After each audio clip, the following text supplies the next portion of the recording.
Oke, kita mulai. Assalamualaikum warahmatullahi wabarakatuh. Selamat sore teman-teman calon sarjana ilmu komputer Unsia. Apa kabar semua? Nah, Lancar. Waalaikumsalam warahmatullahi Waalaikumsalam. wabarakatuh. Alhamdulillah, baik Pak. Baik, Pak. Lancar puasanya sore-sore gini. Alhamdulillah. Oke, untuk teman-teman yang di zona waktu WITA sama WIT mungkin sebentar lagi WITA mungkin sebentar lagi berbuka ya. Yang WIT mungkin ada beberapa yang udah buka. Yang di WIB ya kita ngabuburit lah ya.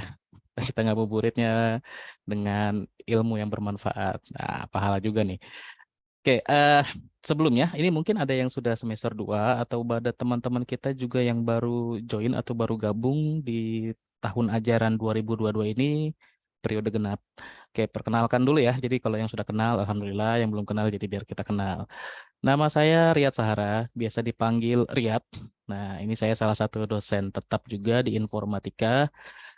Status saya dosen tetap di luar kota ya, karena domisili saya sekarang tidak di Jabodetabek.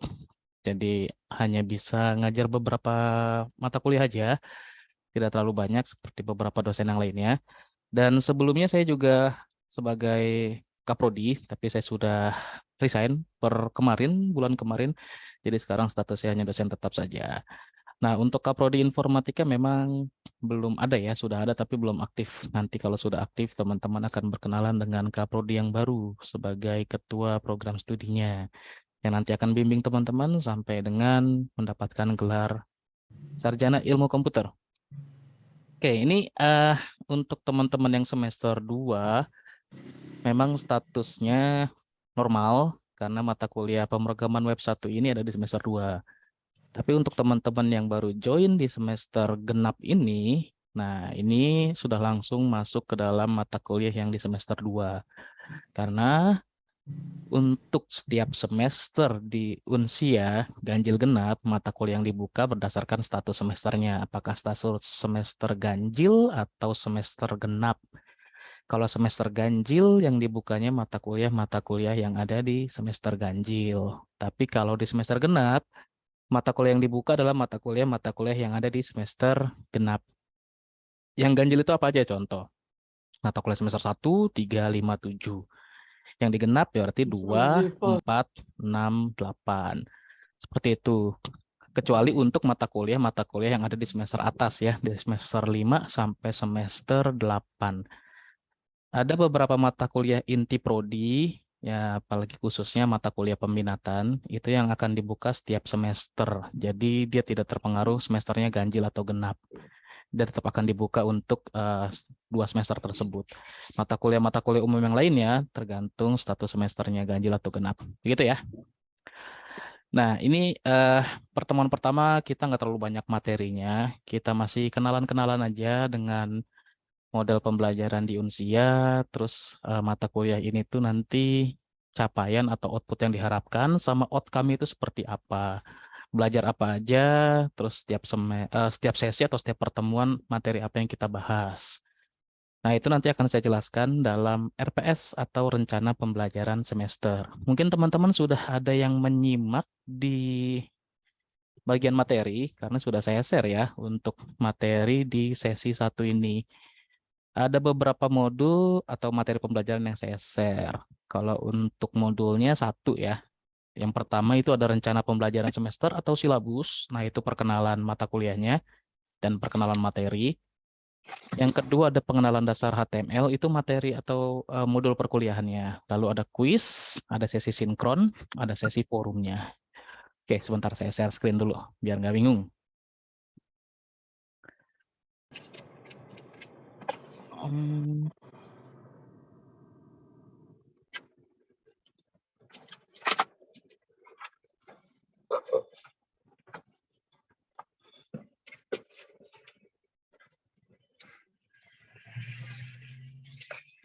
Oke, ini yang saya share screen di oke. Ini PC kedua. Nah, kalau misalkan teman-teman akses kelas ya, misalkan contoh ke ruang kelas gitu ya. Mungkin tampilannya hampir sama ya. Mungkin tampilannya hampir sama atau kalaupun berbeda ya nggak terlalu berbeda jauh. Nanti pada saat akses ruang kelas, teman-teman akan mendapatkan daftar kelas yang ada di KRS-nya, Kartu Rencana Studi. Terus di sini ada nama kelas, dosen pengajar, jumlah peserta sama jadwal. Kemungkinan hampir sama. Contoh untuk pemrograman web 1. Pemrograman web 1 ini saya ada 2 kelas. Kelas IT 203 sama IT 205. Nah, ngomongin soal yang kode seperti itu, kemarin banyak pertanyaan tuh, maksudnya 203 apa, 205 apa. Itu kode kelasnya ya, karena gini, setiap mata kuliah itu kan nggak mungkin dibuka hanya satu kelas, karena kita punya rasio yang harus dijaga. Rasio antara berapa jumlah dosen pengajar dan berapa jumlah peserta atau mahasiswa dalam setiap semester yang nanti akan kita bagi per kelasnya berapa sesuai dengan rasio yang kita jadi standar. Standarnya adalah 1:60. Cuma ada beberapa kelas yang mungkin sekitar 70 kelas karena agak nanggung kalau dibuka kelas baru, dan jika tidak, ada beberapa teman-teman kita yang tidak mendapatkan kelas yang akhirnya ya harus kita tambah kapasitasnya. Tapi di semester-semester awal ini sepertinya tidak ada yang sampai 70, rata-rata itu semua 60 peserta per kelasnya. Rasio kita memang standarnya 1:60 untuk kelas online atau PJJ. Beda halnya kalau misalkan bicara di kelas-kelas konvensional, model kuliah yang konvensional, tatap muka. Sebagian besar kalau untuk ilmu teknik ya 1:25 sampai 1:30 atau sampai 1:40 ya. Kalau di online itu lebih luas kapasitasnya, lebih besar. Kita pakai standar yang maksimal aja 1:60. Sebenarnya 1:100 atau 200 nggak apa-apa. Kayak ada beberapa universitas yang menerapkan model kuliah dengan bentuk PJJ, pembelajaran jarak jauh atau online seperti ini, ada yang sampai 1:200 juga ada. Nah, kita menjaga kualitas, makanya kita batasin 1:60. Oke, kita kembali ke LMS ini. Kalau misalkan teman-teman akses kelasnya, contoh dibuka yang kelas pemrograman web IT 203. Kelas pemrograman web 1 dengan kode kelas IT 203. Yang 205 juga sama nih. Bentuknya sama ya. Jadi kalau teman-teman baru buka atau di open kelasnya, menuju ke kelas tersebut, yang pertama muncul ini seperti halaman diskusinya ya. Di mana di sini nanti akan ada materi-materi yang dipublish atau di-share ya setelah di-upload oleh dosen pengajarnya. Contoh seperti ini. Contoh ada forum, terus ada materi ya. Ini kategorinya ada di sini kalau teman-teman lihat. Menambahkan materi, berarti ini materi. Walaupun di sini sesinya forum ya. Terus ada lagi nih menambahkan materi juga. Nah, ini tentang rencana pembelajaran semester dan silabus. Terus ada lagi yang di bawahnya. Oke, lupa. Setiap materi yang di-share itu ada kolom komentar yang bisa kita pergunakan untuk tanya jawab atau diskusi. Nah, terus contoh lagi ada menambahkan kuis. Nah, ini berarti sesi atau bagian kuis dalam sesi pada pertemuan tersebut, sesi perkuliahan di pertemuan tersebut ya. Kita lihat sini contohnya. Kuis pada sesi ke-1, berarti kuis pada sesi pertemuan ke-1 di perkuliahan. Nah, ada nilai-nilainya, ada kolom komentar juga yang teman-teman bisa bertanya di situ, atau ada yang mau disampaikan, bisa. Ada materi lagi contoh, nah ini materi perkuliahannya. Kalau ada videonya akan muncul video seperti ini, seperti yang di atas juga ya.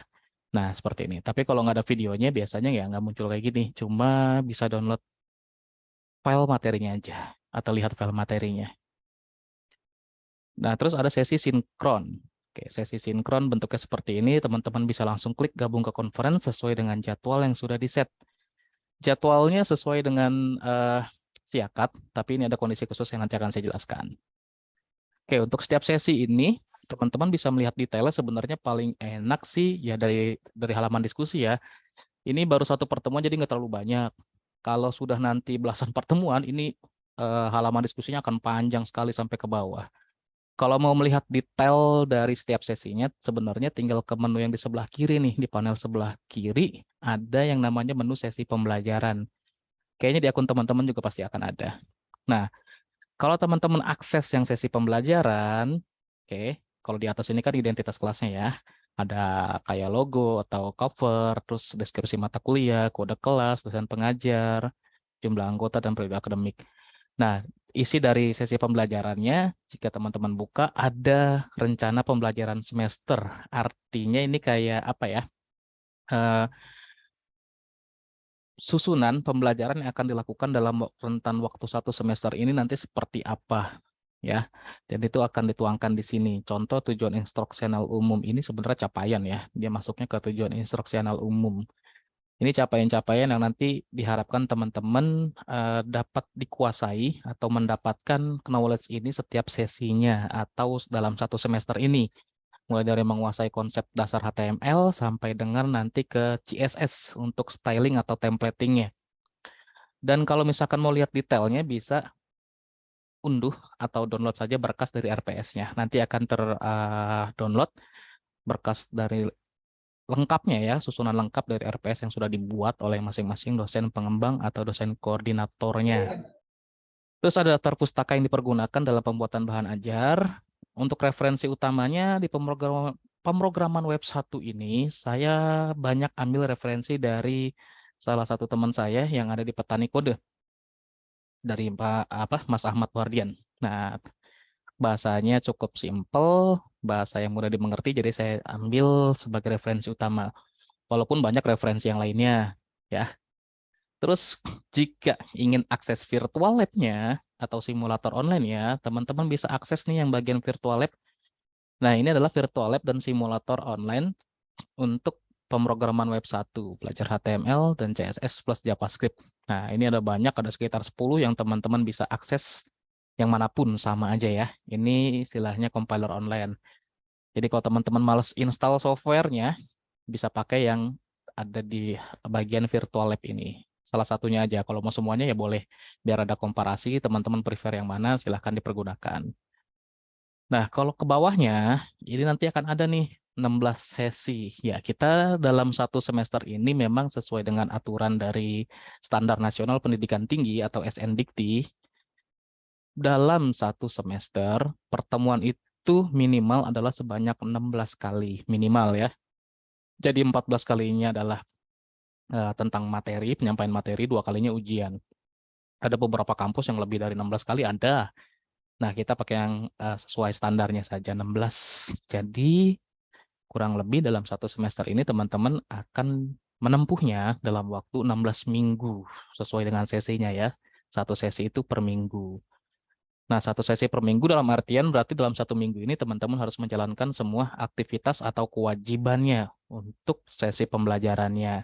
Agar kenapa? Kan presensi kehadiran diambil dari kegiatan atau aktivitas teman-teman di LMS kita. Yang jadi pokoknya, waktu itu pernah saya sampaikan di grup juga, mungkin di Pensam aku juga disampaikan oleh tim dosen yang lainnya, untuk modul pembelajaran yang asinkron ya, untuk aktivitas wajibnya. Yang asinkron itu ngapain aja? Yang view atau download modul, kerjakan kuis, aktif diskusi atau forum. 3 hal itu ya. Nah, balik lagi, jadi kalau misalkan mau melihat detailing dari materi yang dibagikan per sesi, ada di sesi pembelajaran. Nah, terus diakses aja nih, misal di sesi pertama. Untuk sesi pertama, topik sesinya adalah pengenalan dasar HTML. Kalau teman-teman lihat di sini ada 5 bahan pembelajaran yang dibagikan. Oh, ini belum saya mulai sesinya, sorry. Kita saya mulai. Nah, begitu diklik, nah nanti akan muncul seperti ini nih. Topik sesi, tujuan pembelajaran ini nanti akan terisi setelah sesinya selesai. Itu ya. Terus tanggal mulai, waktu berakhirnya kapan. Nah, ini kita nggak berpacu di sini ya. Karena waktu yang pernah saya sampaikan, untuk kegiatan asinkron, semuanya serentak dimulai dari Rabu jam 8 pagi sampai dengan Minggu jam 23.59 WIB ya. Jadi yang di WITA dan WIT disesuaikan. Jadi teman-teman punya rentan waktu 5 hari untuk menyelesaikan semua aktivitas perkuliahan untuk setiap kelasnya. Bukan satu kelas ya, untuk setiap kelasnya. Kalau misalkan 1 minggu itu per kelas, kalau ada 7 atau 8 kelas ya berarti 8 minggu untuk satu sesinya. Kita kuliahnya nanti makin molor, bisa 12 tahun ya kuliah. Oke. Nah, kalau teman-teman lihat di bawahnya, itu nanti akan ada bahan pembelajaran yang dibagikan. Nah, ini kalau mau detailing per sesinya. Takutnya kalau ngelihat diskusi seperti ini kan, ini baru satu nih, nggak bingung nih. Terus nggak urut juga ya, dia recently. Jadi yang terbaru di-upload yang paling atas. Nah, kalau mau lihat detailnya di sesi pembelajaran, terus masuk per sesinya. Kalau teman-teman akses, dalamnya seperti apa? Ya, seperti ini. Misalkan yang ini yang tentang materi RPS. Begitu dibuka, Nah, keluar seperti ini. Ada videonya yang bisa teman-teman play langsung di sini atau mau nonton via YouTube bisa. Yang kalau mau subscribe atau like video saya ya mungkin nontonnya lihat YouTube ya. Kalau di sini kan nggak bisa tuh. Tapi kalau misalkan akses lewat YouTube, nanti akan terbuka di YouTube-nya. Oh ini bukan channel saya, ini channel Unsia. Ya, tapi kalau mau subscribe juga boleh-boleh aja. Terus di sini juga tetap akan ada kolom komentar. Oke, sebelumnya setelah video tadi ada dokumennya juga nih, dokumen yang lampiran-lampiran lainnya ya, file-file lampirannya. Seperti contohnya di sini silabusnya yang teman-teman bisa download. Terus udah ada juga file PowerPoint-nya yang bisa di-download juga, gitu ya. Terus catatan jika ada catatannya dan ada kolom komentar juga yang bisa dipergunakan untuk tanya jawab atau diskusi. Contoh satu seperti ini. Terus yang materi sama bentuknya. Jadi begitu diakses, nah ada video pembelajarannya, di bawahnya ada file tertulis ya, file modulnya yang bisa teman-teman download juga. Ada catatan juga mengenai materi yang disampaikan, terus ada komentar juga yang teman-teman bisa pergunakan sebagai sesi diskusi atau untuk tanya jawab atau untuk menyampaikan apapun di sini ya. Untuk kuis sama. Jadi kalau kuisnya di open, dibuka ya bentuknya seperti ini. Oh ini kalau di sesi apa di akun saya ya, kelihatan semua nilainya, terus durasi mengerjakannya. Wah, banyak yang 100. Wah, ini luar biasa. 100 hanya mengerjakan dalam 1 menit 57 detik. Ada lagi yang lebih cepat ya. Ada lagi yang 37 detik. Ayo, waduh. Oke, oke, oke. Luar biasa. Nah, yang untuk nilainya masih tidak memuaskan, nggak apa-apa. Dicoba lagi untuk next quiznya ya. Quiz ini juga masuk dalam parameter penilaian, tapi nggak terlalu besar. Karena parameter penilaian kita itu lebih besar di keaktifan perkuliahan seperti presensi kehadiran dan ujiannya ya. Jadi ada, eh, saya share di sini nih. Untuk komponen penilaian. Komponen penilaian itu yang pertama ada presensi kehadiran, itu bobotnya 30%. Lalu ada tugas. Tugas dalam satu semester ini ada yang memberikan 1 kali tugas dalam satu semester, ada juga yang memberikan 2 kali dalam satu semester. Diikuti saja karena masing-masing dosen punya kebijakan sendiri ya. Kalau saya contohnya untuk mata kuliah ini tugasnya ada 2 kali. Yang pertama ini nanti di pertemuan kelima akan saya share tugasnya. Terus yang kedua itu tugasnya akan saya share di pertemuan ke-12. Tapi tugas saya 2 kali itu sekaligus untuk ujian tengah semester dan ujian akhir semesternya. Jadi tugas 1 plus UTS, tugas 2 plus UAS. Jadi nggak terlalu banyak tugasnya. Kalau dilihat ada 4 ya, tugas 1, tugas 2, UTS, UAS. Tapi sebenarnya cuma 2 karena saya gabung. Nah untuk tugas ini, presensi penilaiannya kalau nggak salah 20%. Oke ya, tugas 20%. Terus untuk UTS, ujian tengah semester di pertemuan ke-8, jadi teman-teman akan ada ujian tengah semester di pertemuan ke-8 ya. Itu bobotnya 20%. Yang terakhir adalah UAS. UAS ini bobotnya 30%. Nah, jadi total semuanya adalah 100%. Oke. eh Presensi kehadiran. Presensi kehadiran ini teman-teman jangan sampai lupa, itu ada minimal presensi kehadirannya. Semester lalu sebenarnya mau dibuat strict dengan 81,25%. 81,25%. Artinya teman-teman hanya diberikan jatah bonus untuk bolos atau tidak mengikuti perkuliahan sebanyak 3 kali. Lewat dari itu nilainya langsung auto E. Walaupun tugas UTS UAS-nya bagus. Tapi karena beberapa kebijakan, dulu tuh hanya 50%. Nah, semester ini sepertinya akan strict di sini.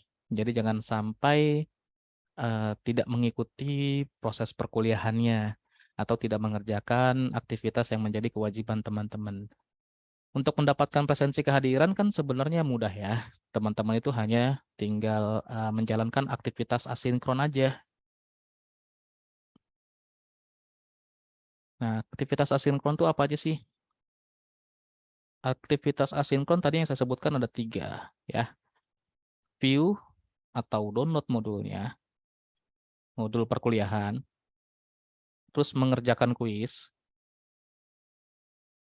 Untuk setiap minggu atau setiap sesi jika kuisnya ada, biasanya pasti akan selalu ada kuis. Sama aktif diskusi atau forum. Nah, jika mengerjakan ketiga aktivitas ini, maka akan otomatis mendapatkan presensi kehadiran. Ya, aktivitas kita itu ada 2, ada aktivitas asinkron, terus ada aktivitas sinkron. Sinkron ini tatap muka maya seperti ini, atau video conference ya, Vicon. Nah, ini tidak jadi parameter presensi kehadiran. Yang jadi parameter presensi kehadiran hanya yang aktivitas asinkron. Oke, jadi setiap minggu dipastikan mengerjakan semua aktivitas asinkronnya, jangan sampai terlewat untuk mendapatkan presensi kehadiran. Ya. Nah, komponen penilaian seperti itu. Terus sekarang kita lihat lagi untuk Edling ya. Oke. Nah, setiap dosen biasanya akan melakukan presensi kehadiran itu setelah sesinya selesai. Contoh ya, eh, kalau saya karena sesinya selesainya hari Minggu, biasanya Senin atau Selasa itu sebelum sesi yang baru mulai, saya akan rekap presensi kehadiran dengan melihat aktivitas yang sudah dikerjakan oleh teman-teman mahasiswa. View dan download modul, mengerjakan kuis, sama aktif berdiskusi atau forumnya. Contoh seperti ini, saya lihat di menu laporan. Yang akan saya lihat adalah, saya lihat nih, untuk yang sesi 1 ini kan ini hanya RPS bukan modulnya. Nah, modulnya ada di sini. Saya lihat kayak misalkan Mas Yusril ini kosong aktivitasnya. Otomatis kayaknya nggak dapat, ini sudah dipastikan tidak dapat presensi kehadiran ya. Terus ada lagi contoh Mas Riananta Alfian Gustaf Mukuan. Nah, dia download, lihat ya, dia lihat atau download mungkin bisa juga untuk materinya 1 kali. Oh ya, download 2 kali. Ya, ada yang sampai download 2 kali. Tapi yang modul ini, ya dia tidak lihat, dia download 2 kali. Cuma belum berkomentar nih, atau belum ada diskusi yang disampaikan. Kalau saya lihat lagi di forumnya, ternyata dia ada menyampaikan. Nah, ini masih dapat nih. Yang penting dia sudah ada aktivitas, contoh di sini, dia download modulnya, tapi di sini belum ada sesi atau aktivitas forum diskusi yang dilakukan. Gak apa-apa, nanti saya lihat di belakangnya lagi ada.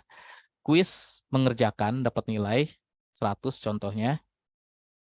Terus untuk sesi sinkronnya dia tidak mengikuti. Nah, ini kan nggak jadi parameter kehadiran ya, jadi saya tidak lihat. Terus ada forum yang saya buat. Jadi masing-masing dosen ini ada yang suka buat forum seperti saya, ada yang tidak juga. Ya, kalau ada yang tidak ya berarti di materinya, sesi forumnya atau diskusinya. Kalau saya biasanya buat sendiri. Nah, di sini dilihat 1 kali berkomentar atau posting atau reply ya di forum yang sudah saya buat 1 kali. Nah, ini berarti bisa mendapatkan presensi kehadiran. Contoh lagi ada Mas Rio Evader. Nah, sini lengkap nih ya. Nah iya tadi Mas Riananta ini nggak melihat videonya. Kalau kita lihat kan ada video pembelajaran atau video learning material ya. Learning material berbentuk video, video bahan ajar yang di-share, dia tidak simak. Strip, kalau yang disimak ini 100%. Terus contoh untuk Mas Rio. Yang RPS disimak 100%, tapi yang untuk modul utama baru 61%. Ini harusnya sebenarnya 100% ya. Karena wajib loh ini. Terus untuk kuisnya dikerjakan, dilihat 5 kali, ada komentar sekali, dikerjakan dapat nilai 100. Untuk sesi sinkronnya berkomentar, tapi di sini kayaknya belum hadir. Terus untuk forumnya baru dilihat belum ada. Nah, karena di forum di sini tidak ada, tapi ada di kuis, ada di modul berkomentar, terus ada juga di RPS. Ini masih saya kategorikan aktif berdiskusi atau aktif mengikuti forum. Sebenarnya kalau yang ada forum sesi tersendiri ya harusnya di sini aktifnya, bukan di tempat lain. Tapi boleh kalau yang di tempat lain juga, gitu ya. Nah, karena sudah melakukan semua aktivitasnya, masih bisa saya berikan presensi kehadirannya. Kecuali yang minus-minus-minus nih, kayak contohnya Ade Kurnia Budiman. Ini strip semua, belum dilakukan semua aktivitasnya. Ngelihat sinkron aja 2 kali. Kuis, forum, modul, belum ada yang dilihat, belum ada yang di-download juga. Tuh. Jadi kalau misalkan mau mendapatkan presensi kehadiran, ya seperti yang tadi saya sebutkan atau dijelaskan ya untuk teman-teman semuanya. Nah, ini contoh lagi ada Asmi. Dia baru lihat aja, download 2 kali, ya lihat, download. Kuis, belum dikerjakan.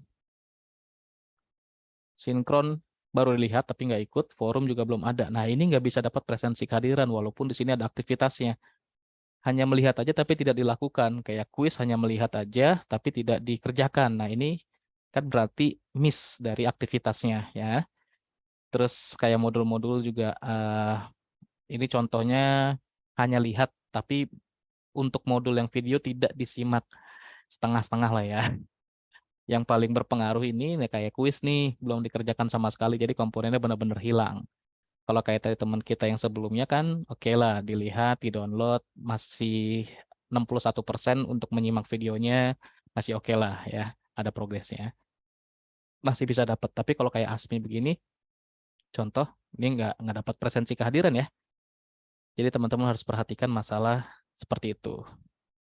Oke, untuk kontrak perkuliahan, perkenalan gimana cara berkuliah, sampai di situ. Ada yang mau ditanyakan sebelum lanjut lagi?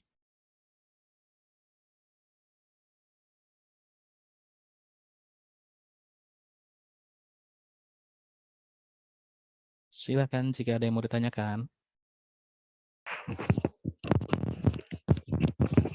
Mohon izin Pak, Ya, mau nanya Pak. Saya boleh. Muhammad Aryadi ingin Hmm, menanyakan tadi untuk masalah laporan dari Bapak itu untuk masalah penilaian-penilaian untuk dia mendownload atau melihat video.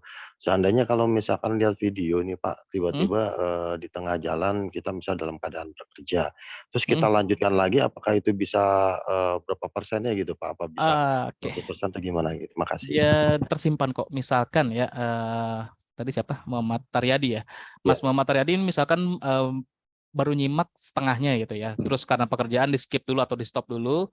Nah, itu nanti di laporan akan terrecord progresnya contoh 40% atau 50%. Kalaupun nanti dilanjutkan, nggak dari nol, tapi yang dari presentasi tadi tuh, nanti akan lanjut sampai dengan full 100%. Nah, satu lagi LMS kita ini sudah agak pintar ya. Jadi LMS-nya sudah sering dikembangkan atau banyak pengembangan. Jadi kalau teman-teman ada yang nyimak videonya di skip atau di scroll, itu terdeteknya nol. Gitu ya. Jadi jangan di skip atau jangan di scroll gitu. Kan biasanya suka wah panjang nih gitu ya. Contoh kayak gini. Karena panjang gitu ya, karena panjang jadi begitu akses ada videonya mana dia. Nah, ini oke baru lihat segini langsung skip begini. Langsung di scroll ya. Ah, ada kelar. Nah, itu nggak ke-record di pelaporan ini ya. Tapi kalau misalnya di post itu Pak, maaf Pak izin, kalau Hmm, di post tetap masuk nggak Pak? Misalkan masuk kita lagi masuk nonton video nih, karena kita ada kerjaan atau apa, kita post dulu nih. masuk Terus kok kita itu masuk. lanjut lagi itu masuk nggak Pak? Masuk. Kalau di Masuk ya? post masuk, masuk. Oke, Yang siap. di scroll itu nggak masuk. Kecuali contoh kayak tadi ya, mungkin nggak ke pause tuh, mungkin nggak ke pause. Hmm. Contohnya udah nonton, sekarang nih di play sampai di segini, sampai di sini di close gitu ya, di close, terus ini juga ke close. Nah itu ke close juga tuh, karena ada pekerjaan atau apapun. Terus nyambung lagi, nonton lagi. Oke, nonton lagi ya. Nah, lihat, dia tetap di sini ya. Jadi nggak langsung mulai dari nol lagi. Kalaupun ininya dari nol lagi, teman-teman coba ingat-ingat aja tadi sampai mana sih? Oh, misalkan sampai sini. Ya boleh play lagi dari situ, nggak apa-apa. Itu tetap Oke. nanti akan ke record-nya on progressing ya. Jadi tidak akan 0%. Siap, makasih Pak. Ya, di chat ada pertanyaan. Saya jawab yang pertanyaan chat ya. Vicon ini bisa diakses? Bisa. Pokoknya SLA kita itu 1 minggu setelah perkuliahannya selesai, recording untuk sesi sinkron itu sudah harus diupload atau dipublikasikan ke teman-teman mahasiswa. Contoh, sama kayak presensi sih ya, sama kayak presensi. Ini selesai di Minggu, ya Senin Selasa itu recording ini sudah harus bisa diakses oleh teman-teman mahasiswa atau sudah diupload oleh dosen yang bersangkutan. Jadi kalau untuk kayak recording Vicon ini biasanya ya 1 minggu setelah sesi perkuliahannya selesai itu diupload. Paling lama ya. Ada lagi pertanyaan, kalau kita ganti tab tetap masukkah? Yang penting login dengan akun yang sama, karena di sini nyangkutnya akun, bukan perangkat. Nonton berulang kali dari awal gimana? Ya jangan berulang kali dari awal ya. Ya kalau berulang kali dari awal itu terlihat view-nya berapa kali. Terus progresnya juga tetap 100% kok. Ada yang kurang jelas pada videonya, lalu dimundurkan lagi beberapa detik bagaimana? Aman. Ya, yang kayak dimundurkan begitu aman, kecuali yang di skip gitu yang nggak aman. Belum tercatat. Kehadiran belum tercatat. Ya nanti saya yang catat ya. Jadi pola, maaf izin Pak. Ya. Ya, saya 2 hari ini pola saya salah berarti ya. Oh, kenapa? Jadi saya unduh nih video Bapak nih, saya unduh gitu semua. Saya nggak nonton melalui apa nih, Oh, yang kuliah uncianya ini. Jadi saya nonton hasil unduhannya itu gitu. Itu oh. nggak masuk progres ya. Progress download aja sebenarnya kalau kita lihat download kita masih apa ya? Hitung juga kok aktivitasnya. Eh, Ya, kita tetap saya itu hitung saya aja. simpen dulu nih semua nih materinya. Pas saya ada waktu luang saya nonton di downloadannya gitu. Oh, kita lihat ya Mas Bimo ya, biar Di downloadannya. Mas Bimo IT 203 205 205 Pak. 205. Tapi tadi pagi sih saya lihat video Bapak sih tadi pagi Oke, di Mas aplikasi. Bimo 205. Kita lihat ya. Kelihatan ya? Oke. Bentar. Ini harus dibuka dulu semuanya. Sudah. Bimo. Untuk videonya kita lihat nih 100% disimak. Pagi saya nonton itu. Cuman kemarin Terus ini udah ada 2 kali nonton video Bapak sih saya 3 kali nonton video Bapak. oke. Tapi 2 kalinya dari downloadan. Oh, gitu. Nah, yang di sini kan ada kelihatan nih kalau yang RPS kan nggak download tapi view ya. Nah, Iya. kan tadi saya sampaikan view atau download sama aja gitu. Boleh alternatifnya boleh dua, boleh view di situ kayak modul juga kan kita bisa lihat di situ di sistem LMS-nya. Kalau tidak terintegrate dengan download manager bisa dibuka di situ. Tapi kalau integrate dengan download manager biasanya ke download. Nah, terus yang ini kan di view di LMS nih 100% Iya. terrecord. Nah, yang kedua untuk modul perkuliahannya pengenalan dasar HTML terlihat di sini download 1 kali. Nah, itu dianggap sama aja. Siap Pak. Siap. Ya, oke. Jadi sebenarnya kita karena ini ya, untuk kecepatan koneksi internet kan karena kita perkuliahan ini mahasiswa kita tersebar seluruh Indonesia, bahkan ada yang di luar negeri. Kita tidak mengharuskan teman-teman untuk bisa selalu download materinya, apalagi kalau misalkan materinya berbentuk video, kan besar. Nah, di LMS memang ada sistem kompresnya, apalagi kalau YouTube disetting aja ke resolusi yang rendah. Untuk koneksi internet yang tidak terlalu kuat, tidak terlalu cepat, ya misalkan teman-teman di daerah masih tetap bisa akses bahan ajarnya. Jadi kita makanya bikin kebijakan dilihat view atau di download. Boleh dua model seperti itu. Tidak harus di download semuanya. Cuma kalau pengen lebih aman, pengen punya materinya bisa diakses lokal, ya boleh di download. Jadi kapanpun tanpa koneksi internet bisa disimak kembali. Kalau untuk yang modul-modul seperti Word, PDF, PowerPoint nggak masalah ya. Tapi kalau video kan kalau download terlalu besar. Begitu. Ada lagi yang lain yang mau tanyakan? Ya, teman-teman yang di daerah WITA dan WIT selamat berbuka puasa ya. Yang di WIB sabar 1 jam lagi. Ya, mungkin Pak Suparyanto nih yang sudah melihat jam. Semangat kuliah, Pak. Oke. Yang lain? Teman-teman yang lain? Aman? Aman sepertinya lah ya. Saya lanjut ya. Aman. Oke. Kita lanjut lagi.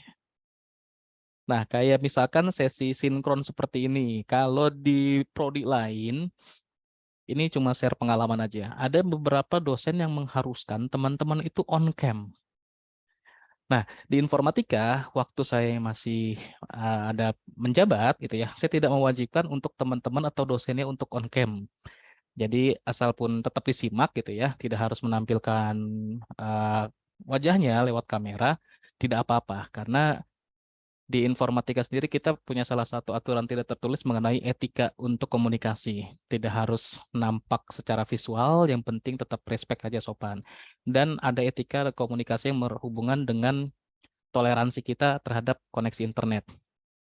Untuk kayak video conference seperti ini atau meeting atau kayak acara diskusi atau apapun gitu kan, nggak semuanya punya koneksi internet yang sama kencangnya gitu. Kalau teman-teman di daerah mungkin yang terbatas aksesnya, agak berat untuk akses-akses bahan pembelajaran atau komunikasi dengan dihidupkan semua fiturnya. Jadi kalau mau off cam boleh nggak apa-apa. Dan dosennya pun kadang-kadang juga memang off cam untuk bisa mengkompres hasil rekaman ini tidak terlalu besar. Karena kalau misalkan contoh di saya pakai Full HD untuk rekamannya, itu nanti hasil video yang dihasilkan besar, begitu saya upload juga akan terlalu besar. Walaupun ke YouTube dikompres tetap aja akan besar, dan nanti itu kan kita jadi tidak menghilangkan aspek toleransi untuk penggunaan kuota internet kayak gitu. Ya. Jadi kalau teman-teman di informatika ada yang diwajibkan untuk on cam, ya coba sampaikan seperti itu. Apalagi teman-teman yang bekerja kan, kemungkinan sambil menyimak atau mengikuti sesi sinkron juga sambil mengerjakan pekerjaan yang tidak bisa mengaktifkan kameranya. Boleh disampaikan seperti itu. Jika ada dosen atau pengajar yang memaksa, kalau nggak on cam nggak dianggap hadir, disampaikan aja dengan baik ya, dengan kalimat atau dengan cara berkomunikasi yang baik dan tetap saling menghargai. Itu aja. Jadi biar tidak ada masalah di kedepannya. Ya. Oke, saya share screen lagi. Sekarang kita masuk ke materi ya. Sebenarnya materinya nggak terlalu wah-wah banget sih untuk HTML ini. Oke, sudah terlihat, sudah nampak. Kita ke RPS dulu. Mungkin teman-teman sudah download ya. Sudah di-download atau sudah ada yang melihat tentang RPS atau rencana pembelajaran semester. Artinya dalam satu semester ini akan belajar apa aja sih di pemrograman web 1 ini. Nah, ngomong-ngomong sebenarnya ini namanya harusnya direvisi, tapi kurikulum kita belum direvisi.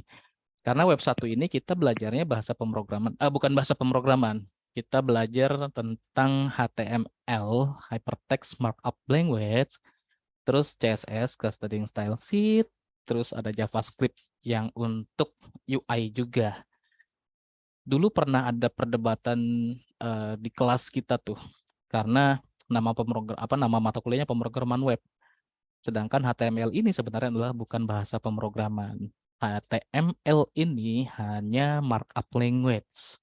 Dia bisa running, bisa dilihat hasilnya tanpa melalui proses kompilasi dengan compiler ya. Tidak perlu dikompil tapi bisa dilihat hasilnya. Bisa di running itulah ya. Nah, namanya nanti kemungkinan akan berubah jadi pemrogram dasar web ya, atau web dasar lah, web basic. Cuma karena kita kalau untuk melakukan perubahan kurikulum itu setelah ada lulusan baru nanti akan dirubah. Ya walaupun beberapa kampus masih ada juga yang pakai namanya pemrograman web 1 atau web dasar, yang nggak apa-apa sih, nggak masalah untuk penamaan. Yang penting isinya ya. Nah ini untuk modul di web 1 dikembangkan oleh saya sebagai koordinator mata kuliahnya, terus dibantu juga sama Pak Iwan. Oke, kita next. Ini nggak terlalu panjang lebar saya sampaikan ya. Ada 3 SKS, mata kuliah ini 3 SKS bobotnya. Terus deskripsi singkat mata kuliahnya teman-teman bisa dilihat di sini. Memang ini adalah mata kuliah praktikum, jadi sebagian besar isi materinya adalah latihan-latihan praktek ya, eksperimental. Dan nanti untuk bahasa yang dipergunakan adalah HTML plus CSS. CSS-nya ini nanti akan menggunakan framework Bootstrap ya. HTML sendiri HTML5, HTML yang terbaru. Untuk Bootstrap-nya ya kita bisa ngikutin trennya aja. Waktu di sebelumnya pakai Bootstrap 3.4 ya, kalau sekarang sudah ada yang update ya kita akan pergunakan yang updating-nya. Dan untuk mata kuliah ini kita susun sesuai dengan kompetensi yang diterapkan oleh BNSP, Badan Nasional Sertifikasi Profesi. Nomornya ada di sini, TIK PR 04 01 01. Tentang apa? Membuat dokumen HTML sesuai dengan spesifikasi dan nomor dari TIK PR 04 dan lain-lain tentang membuat halaman web yang statis maupun dinamis. Lalu materi-materi yang akan diajarkan, tadi capaian lulusan tidak ada, capaian pembelajaran mata kuliahnya sekaligus materinya, jadi saya jelaskan ini aja ya. Pertemuan ini nanti teman-teman menguasai tentang konsep dasar HTML, jadi bisa tahu konsep HTML itu seperti apa, HTML ini singkatannya tadi apa, dan dipergunakan untuk apa. Pertemuan kedua tentang penggunaan tag, elemen, dan atribut. Saya langsung ke belakangnya aja, karena di belakangnya ada penjelasannya. Ini ya. Nah, tag, elemen, dan atribut. Nanti gimana cara nulisnya, terus gimana kita sisipkan sebagai unsur penting dalam HTML tentang tag, elemen, dan atribut. Tag, elemen, dan atribut itu apa? Ya, ini seperti bagian-bagian program yang nanti akan kita buatkan dalam satu file HTML-nya, sehingga nanti ada komponen-komponen dari layout sebuah halaman webnya. Ya, metode pembelajaran discovery learning untuk semua sesi. Apa sih discovery learning? Jadi teman-teman ini kalau di kurikulum yang sekarang itu tidak seperti mungkin waktu dulu sekolah, banyak yang istilahnya disuapin materi. Nah, di perkuliahan, apalagi yang sudah mengusung konsepnya berbasis output dan outcome, untuk penjelasan mengenai materi perkuliahannya itu pasti akan sangat minim. Nah, contohnya seperti yaudah di share modul. Di modul ada penjelasan tentang materinya, ada contohnya, ada latihannya, dan nanti pada saat sesi sinkron seperti ini, kita seperti diskusi saja atau show off mengenai apa yang sudah dipelajari, kalau ada prakteknya, apa yang sudah dipraktekkan dan hasilnya seperti apa, dan ada masalah apa di situ. Biasanya kita lebih seperti diskusi. Dan pengajarnya atau dosennya sifatnya bukan mengajar full lagi, tapi lebih ke arah tutoring atau mentoring. Itu ya. Kurikulum kita yang sekarang tuh seperti ini. Dan untuk discovery learning, ini teman-teman sebenarnya dikasih kebebasan untuk mengeksplor lebih tentang setiap materi yang disuguhkan atau diberikan dalam setiap sesi pertemuan atau perkuliahan. Misal, di sini dapat pertemuan kedua, ada materi tentang tag, elemen, dan atribut. Teman-teman tidak hanya mengandalkan materi yang sudah dibagikan di internal kita, tapi juga bisa explore materi-materi lainnya. Kan banyak referensinya, apalagi di YouTube. Wah, banyak banget referensinya ya. Sampai dengan source code-nya pun ada yang diberikan di situ. Jadi teman-teman harus explore lebih tentang setiap materi yang disampaikan untuk setiap perkuliahan apapun. Kalau belum taksonomi level 3 ini bisa memahami ya, bisa memahami dan juga nanti bisa mengimplementasikan C3. Kalau C2 itu hanya memahamin aja. C1 itu hanya tahu tapi tidak paham. C2 memahami, C3 memahami dan bisa mengimplementasikan. Nanti di C4 ada analisa. Biasanya kalau untuk S1 sampai dengan C6 ya. Kalau untuk mata kuliah yang di semester 1-2 kebanyakan C2 sampai C4, belum taksonomi levelnya. Nah, bentuk pembelajaran ini EL1, EL2, EL3, EL5 adalah EL2 modul, kuis, diskusi, sama apalagi sesi sinkron. Nah, ini teman-teman bisa lihat detailnya kalau download RPS yang ada di LMS tadi.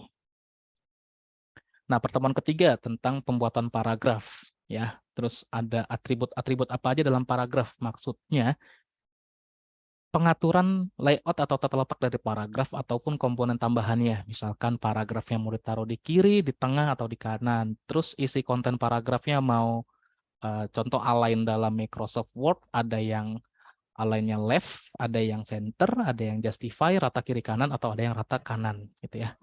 Terus diimplementasikan dalam HTML. Pertemuan keempatnya tentang heading, komentar, dan text formatting.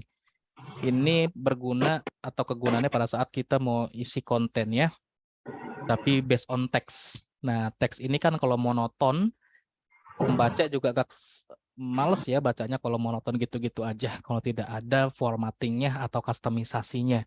Dan keperluannya selain untuk kustomisasi teks, heading, komentar, dan text formatting ini berguna untuk SEO, Search Engine Optimization ya.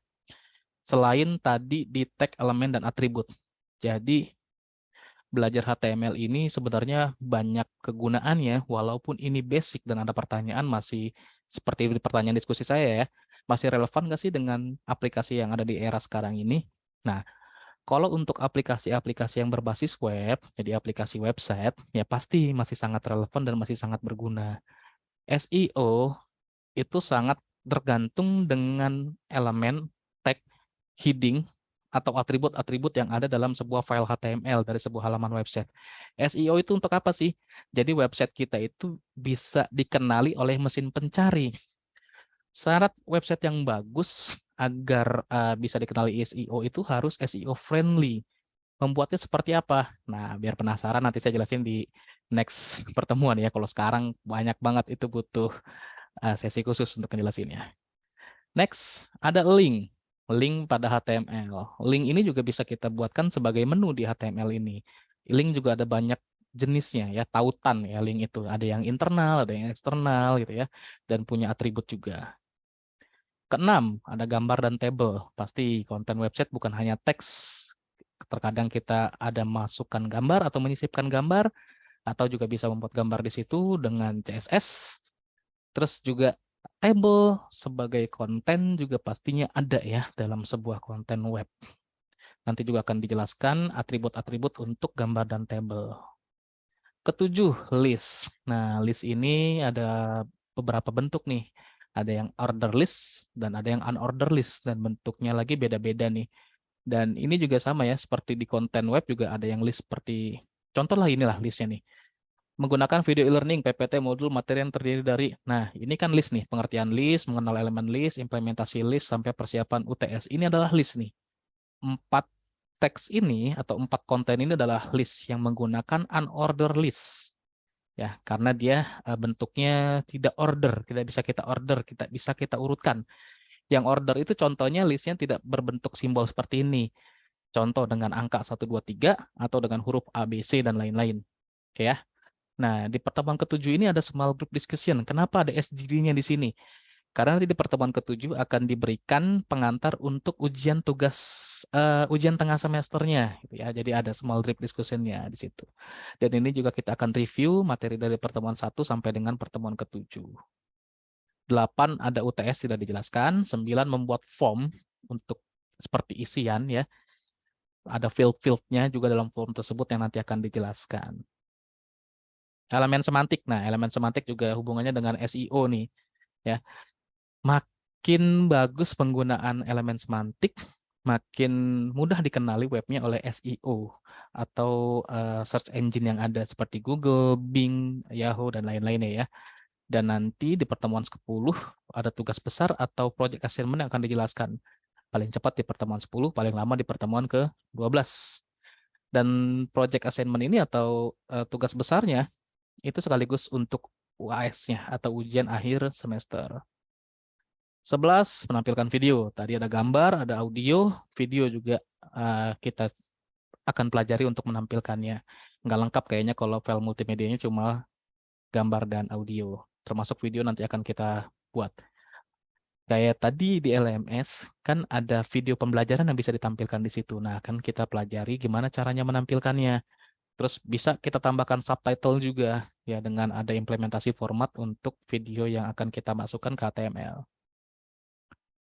Ke-12, audio. Ya, audio baru saya bahas ya. Tadi video, audio. Jadi gambar, video, audio. Terus, nah 13 ini sudah mulai masuk ke dalam project web pribadi dengan HTML. Jadi teman-teman nanti akan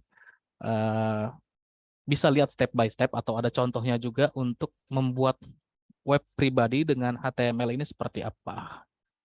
Ada contohnya di situ. Nah, untuk ke-14 dan 15 ini mulai masuk ke templating atau styling CSS ya. Jadi nanti akan ada basic CSS, unsur-unsur dasar CSS, implementasinya gimana, plus ada framework Bootstrap yang akan kita pelajari juga. Dan di CSS ini sebenarnya, sorry lupa dituliskan, kita juga akan ngebahas tentang JavaScript. Jadi 2 pertemuan terakhir, CSS dan JavaScript. Nah, yang terakhir itu mulai masuk ke elemen CSS atau elementator dari CSS ya. Sama JavaScript juga yang akan kita pelajari. 16 terakhir selesai. Oh, ini komponen penilaiannya belum saya update, sorry. Nanti saya update ya. Rubrik penilaian dah. Progress. Yes. Oke, ada yang mau tanyakan? Dari RPS ya, silakan kalau yang mau tanyakan. Sebelum kita mulai masuk lagi materi yang pertama. Tanggung lah ya. Nah, untuk materi yang di pertemuan pertama ini, kalau teman-teman lihat LMS di bagian ini, virtual lab, ini akan banyak virtual lab yang teman-teman bisa pergunakan sebagai tools atau softwarenya lah ya, untuk bisa pakai atau belajar HTML. Ini saya buka semua. Saya sih paling sering akses atau paling sering yang bergunakan kalau males yang lokal ya, pengen yang online dari Witri School. Witri School tuh yang ini. Bukan, sorry. Yang ini, Witri School. Nah, yang ini yang dari One Compiler. Contoh di sini sudah ada contohnya ya, sudah ada contohnya. Nama filenya index.html. Nah, ini kita bisa pilih nih bahasanya mau apa. Ini One Compiler for all. Jadi bukan hanya HTML aja, bisa yang lain juga. Kalau mau nge-run, tinggal klik run, nanti kelihatan hasilnya. Di sini. Nah, ini hasilnya nih.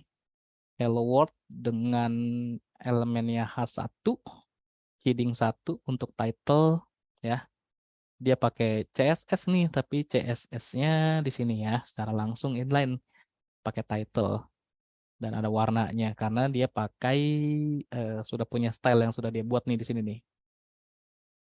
Oh, CSS-nya ada di file CSS yang lain. Di sini nih. Nah, ini style.css, file CSS-nya yang untuk heading title diberikan color-nya pakai kode apa? Saya lupa kodenya itu ya. Terus ada JavaScript-nya juga. Nah, untuk menunjukkan waktu ini nih. Jadi ini di yang One Compiler. Terus ada di programmist.com. Ini juga sama nih punya style, punya CSS ya, punya CSS yang disimpan di file style CSS. Tapi ini hanya untuk margin bodinya aja. Jadi apa jarak kiri kanannya lah ya. Kiri kanan atas bawahnya. Ada script JavaScript-nya juga tapi nggak terlalu kompleks, hanya untuk console log aja di sini. Nah, ini hasil runningnya seperti ini. Terus yang di coding ground dari tutorials point. Nah, ini kalau kita misalkan ini nggak ada CSS-nya, nggak ada JavaScript-nya, jadi langsung result-nya aja. Mana nih? Review. Oke. Udah pada nggak keluar ini ya. Sebentar. Oke. Nah, ini hasilnya dari teks yang seperti ini. Ini saya lagi nunjukin yang online dulu, nanti yang offline ya. Witri School. Nah, ini yang sering saya pakai. HTML. Oke, contoh home. Jangan yang inilah, yang introduction. PS itu, oke. Nah, ini misalkan saya mau coba ya. Try it yourself. Nanti akan kebuka seperti ini. Jadi ini codingnya. Ini resultnya atau hasilnya. Kok bisa besar? Nah, karena ini pakai elemennya heading 1 ya. Heading ini dari H1 sampai H6. H1 paling besar, H6 paling kecil. Ini pakai paragraf nih. Nanti baru saya jelaskan di tiap sesi ya mengenai elemen atau tag ini di pertemuan kedua ya penjelasannya. Hari ini masih perkenalan.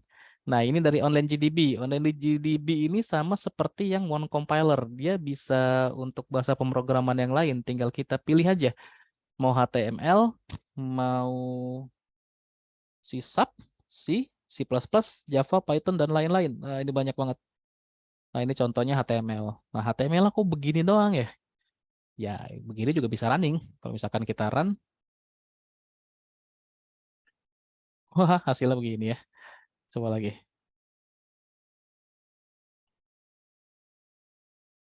Harusnya tampil nih. Ada yang coba saya buatkan sendiri.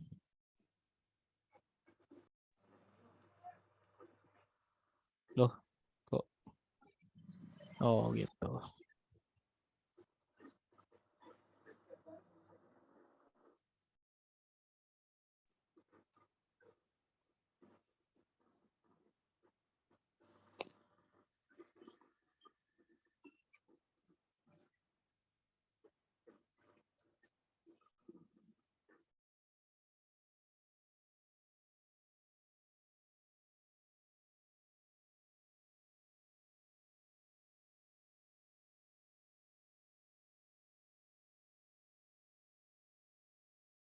Oh, nggak tampil. Berarti ini nggak rekomendasi. Coret dah. Oke, lalu ada Desktop HTML Compiler. Nah, ini bisa teman-teman coba juga mau compilernya seperti apa. Kita nggak terlalu banyak lah ya.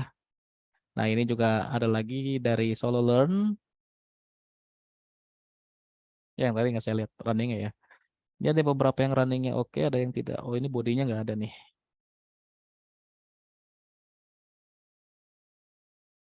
Oke, ini keluar ya. Tapi title-nya nggak kelihatan.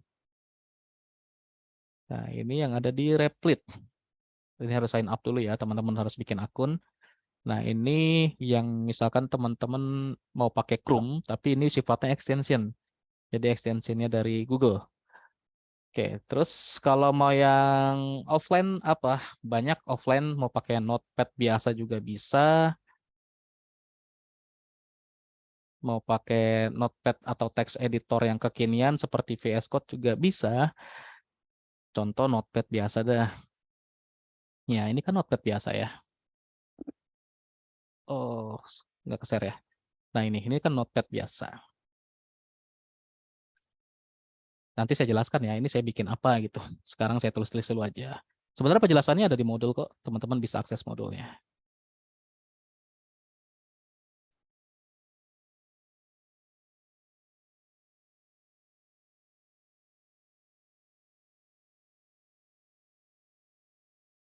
Dan maksudnya slash itu apa gitu. Tenang ya, satu-satu.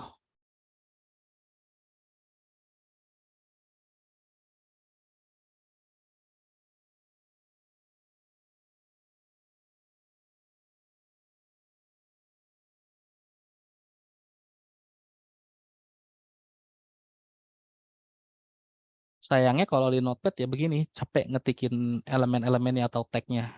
Karena nggak ada otomatisasi. Beda dengan text editor yang modern ya, banyak otomatisasinya.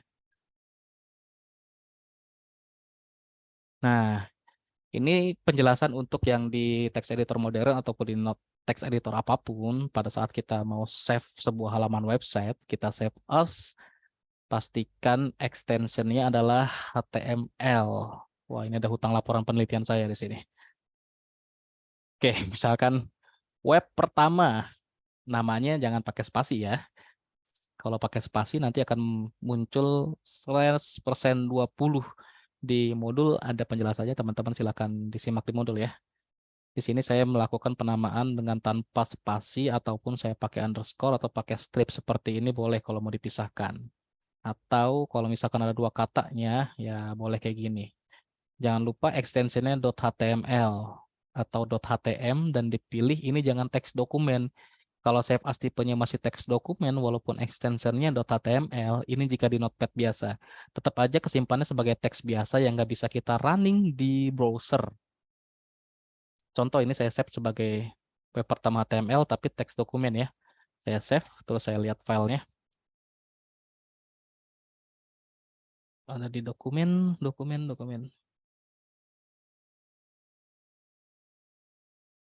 Oh, dia langsung ke generate jadi HTML ya.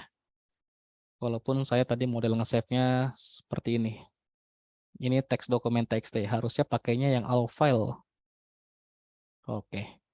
Jadi di Notepad yang baru nih ya, ini Notepad yang terbaru sesuai OS-nya, ternyata langsung ke generate jadi file HTML. Yang kalau kita open, nah hasilnya seperti ini. Kalau teman-teman lihat di sini ada title-nya nih, bagian atas, di tab atasnya ada title webnya, judul webnya, tadi nah ini, judul webnya, dan isi webnya ini, isi web 1, yang ada di bagian body. Itu.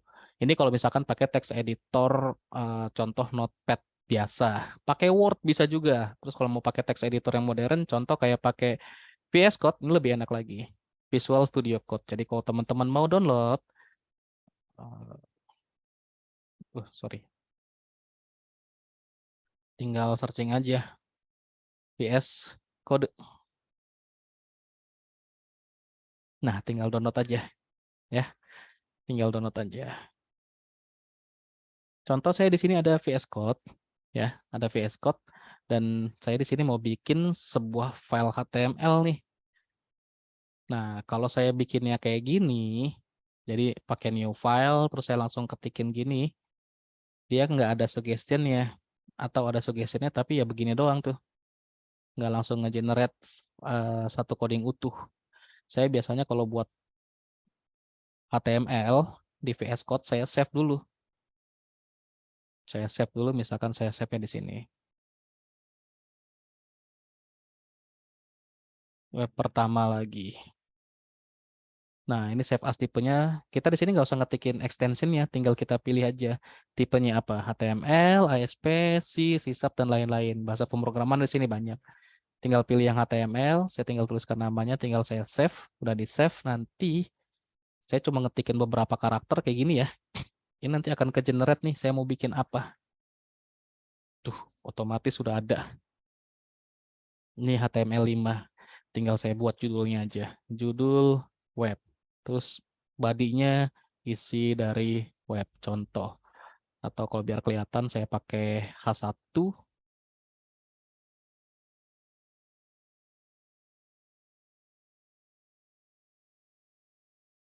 H1 ya.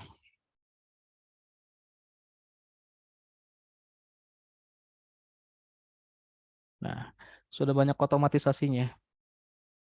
Contoh seperti ini. Runningnya gimana? Kalau teman-teman mau install yang live server, bisa pakai live server. Tapi kalau pakai live server itu harus open foldernya dulu.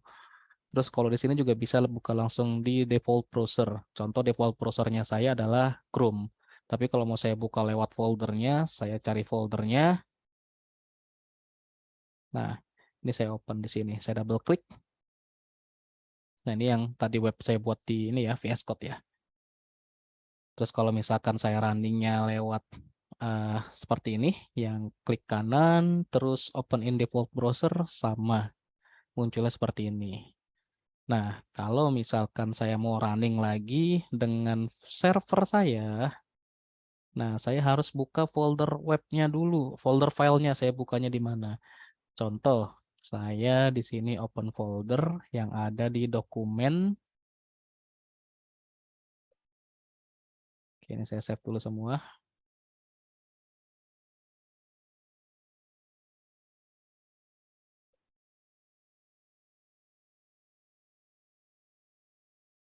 Open folder, contoh yang dokumen saya buka ya. Nah, wah ini banyak banget filenya, salah saya. Nggak apa-apa lah, harusnya jangan di sini ya. Nah ini tadi nih ada 2 file web yang saya buka. Contoh yang saya buka yang web pertama lagi ya. Wah kelihatan pengunduran diri saya. Close dulu dah. Ini contoh saya buka yang ini. Terus saya mau running di virtual server, live server, open with live server. Nah ini live servernya kebuka di sini. Ini saya kecilkan dulu tampilan ininya. Segini lah ya. Jadi kalau misalkan pakai live server seperti ini ada perubahan itu langsung secara instan bisa kelihatan. Nah kalau misalkan mau di wrap ini pakai ALTZ jadi tulisannya kita nggak harus scroll kiri kanan, dia ke bawah. Nah contoh isi ini saya ganti ya kontennya, halaman web. Nanti begitu di sini sekian detik itu akan langsung update ada perubahan apapun. Tinggal di save aja, beres. Nah, jadi enaknya kalau misalkan kita pakai text editor yang kekinian, banyak permudahan ya buat kita ya. Kayak contohnya bikin web HTML5 tinggal tanda seru, tab jadi. Gitu ya. Atau teman-teman mau buatnya kayak gini, diketikkan HTML. Nah, itu udah ada, tinggal tab. Nggak ada apa-apa ya. Tapi kalau kita punya, kita bikin satu elemen kayak gini, atau satu tag ya, sorry, satu tag begini, HTML. Terus kita langsung tutup, dia ada otomatis nge-create yang close tag-nya. Misalkan contoh lagi saya buat lagi nih. Saya ini manual saya ketik-ketik sendiri tapi sudah auto close tag-nya. Nah, yang mau kayak gini-gini itu jangan lupa extension-nya diinstal. Nah, yang pengen tahu tentang apa aja sih yang kayaknya harus ada nih extension yang harus ada di VS Code kalau mau belajar web. ini aja, install VS Code untuk HTML. Nanti kan ada YouTube-nya ya. Nah, ini nih banyak nih video di YouTube-nya, teman-teman nanti bisa akses. Atau kalau misalkan mau buka YouTube-nya, youtube.com, searching di sininya extension VS Code HTML. Nah, ini nanti akan ada nih 10 extension yang harus ada di VS Code buat web developer pemula. Ini banyak banget nih, terus base VS Code extension for HTML, CSS, dan JavaScript, dan lain-lain. Ya, kalau saya pakai memang ada beberapa untuk HTML itu kayak misalkan auto rename, terus auto close. Beautify ini lagi error nih, harus saya install ulang. Terus ini buat bahasa-bahasa pemrograman yang lainnya. HTML, CSS support. Nah, IntelliCode. Terus yang virtual server atau live server nih ya, live server juga saya install. Open in browser saya install. Pet Intelligence saya install juga. Dengan tujuan biar lebih mudah saat kita belajar HTML-nya. Oke, itu aja materinya. Ada yang mau tanyakan? Karena kita harus segera menyudahi. Mau waktunya berbuka puasa.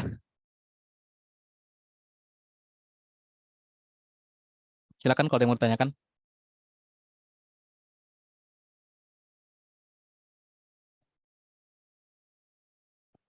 Beres ya? Kapan-kapan boleh Pak ngopi darat? Boleh. Kalau yang di daerah Jabodetabek. Saat ini sih saya domisili ada 3 tempat. Di Jakarta, Sentul, Cirebon, 4 tempat, dan Batam. Karena pekerjaan saya mobile semua. Tapi paling sering itu di Sentul dan Jakarta. Sabtu Minggu saya biasanya ada di Jakarta atau Sentul. Jadi kalau yang di daerah Jabodetabek mau ngopi darat silakan. Di angkatan-angkatan sebelum juga saya sering, salah satu dosen yang sering ngopi sama teman-teman mahasiswa.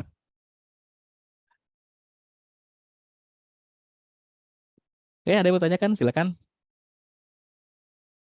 Takutnya sudah ada yang kurang konsen karena sudah ada suara-suara salawat dan apa di masjid. Takutnya sambil dengar ini salah dengar, masih salawatan kirain ajan, kan bahaya.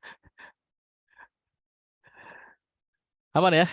Oke, kalau aman kita sudahi dulu untuk pertemuan di sesi pertama ini. Jangan lupa materinya dipelajari, modulnya dibaca. Jika ada prakteknya dipraktekkan, karena mata kuliah ini tadi yang saya sampaikan adalah mata kuliah yang orientasinya atau basic kegiatannya, aktivitinya adalah latihan atau praktikum eksperimental. Jadi kalau hanya baca aja, nggak dipraktekkan atau tidak disimulasikan, itu pemahaman atau penguasaan materinya kurang ya. Jadi harus simulasi atau praktik secara mandiri. Nah, karena kita kuliahnya online, memang caranya seperti itu. Simulasi atau praktek sendiri, baru nanti akan kita bahas di sesi sinkron seperti ini. Atau di diskusi atau di forum yang ada di LMS, atau di WhatsApp group juga bisa. Yang penting dibaca, dipahami, disimulasikan, didiskusikan. Nah, itu cara belajar yang paling bisa diterima atau bisa kita implementasikan paling mudah dalam model pembelajaran online seperti ini. Oke, saya sudahi dulu materinya hari ini. Mohon maaf jika ada kesalahan. Mudah-mudahan materinya bermanfaat. Jangan lupa dipelajari lagi teman-teman semuanya. Sekian, wabillahi taufiq wal hidayah. Wassalamualaikum warahmatullahi wabarakatuh. Selamat sore. Waalaikumsalam warahmatullahi wabarakatuh. Selamat Terima malam. kasih. Selamat Terima berbuka kasih, puasa Pak. semuanya. Terima kasih, Pak. Terima kasih, Pak.